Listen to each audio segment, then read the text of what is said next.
આમ આદમી પાર્ટીના ગુજરાત પ્રદેશ મહિલા પ્રમુખ રેશમા પટેલે ભાજપ સરકાર પર ખેડૂતોની સહાય યોજનાઓમાં ડિજિટલ ઇન્ડિયાના નામે થતા ત્રાસ અંગે આકરા પ્રહાર કર્યા છે. તો એક વિડીયો સંદેશમાં તેમણે સરકારને સીધો સવાલ કર્યો છે કે ડિજિટલ ઇન્ડિયાનો વિકાસ ખેડૂતોના વળતરનો વારો આવે ત્યારે ક્યાં અદૃશ્ય થઈ જાય છે. રેશમા પટેલે જણાવ્યું કે જૂનાગઢ જિલ્લાના ખેડૂતો પાક નુકસાનીની સહાય મેળવવા લાંબી લાઇનોમાં ઊભા રહીને થાકી ગયા છે. તો ખેડૂત સહાય પોર્ટલના સર્વર સતત ડાઉન રહે છે, જેના કારણે ખેડૂતોને સહાયની જગ્યાએ માત્ર માનસિક ત્રાસ અને પરેશાની મળે છે. તેમણે વ્યંગ કર્યો, ચૂંટણી વખતે બિહારમાં મહિલાઓના ખાતામાં 10,000 ઝડપથી ટ્રાન્સફર કરવામાં ડિજિટલ ઇન્ડિયા ફટાફટ કામ કરે છે, પણ ખેડૂતોના વળતરનો વારો આવે તો સર્વર બંધ પડી જાય છે. તેમણે માંગ કરી કે સરકારે ખેડૂતો માટે સરળ ટેકનોલોજી વિકસાવવી જોઈએ, સર્વર મજબૂત કરવા જોઈએ અને ખેડૂતોને લાઇનમાં ઊભા રાખીને હેરાન કરવાનું બંધ કરવું જોઈએ.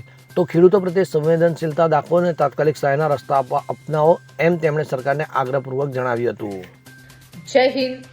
હું ફરી એકવાર ભાજપ સરકારને ટકોર કરવા માંગુ છું કે અમારા ખેડૂતો માટેનું તમારું ડિજિટલ ઇન્ડિયાનો વિકાસ જાય છે ક્યાં?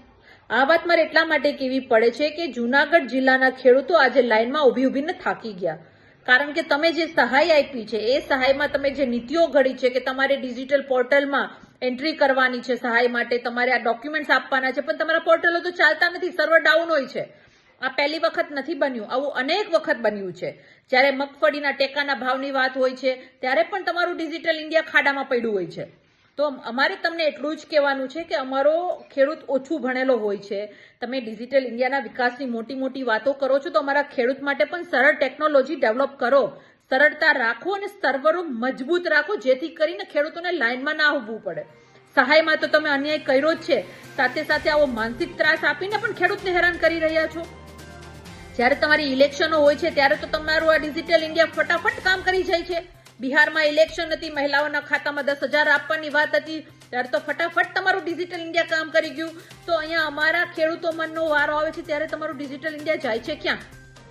એટલે ખાસ કરીને સરકારને એટલી મારી વિનંતી છે, બે હાથ જોડીને, કે ખેડૂતોને લઈને સંવેદનશીલતા દાખવો, ખેડૂતોને લઈને તમારે જે સરળતા ઊભી કરવી જોઈએ, એના ડોક્યુમેન્ટ્સને લઈને સરળતા ઊભી કરવી જોઈએ, જેથી કરીને સહાય ત્વરિત અને તાત્કાલિક મળે એવો રસ્તો અપનાવવો જોઈએ.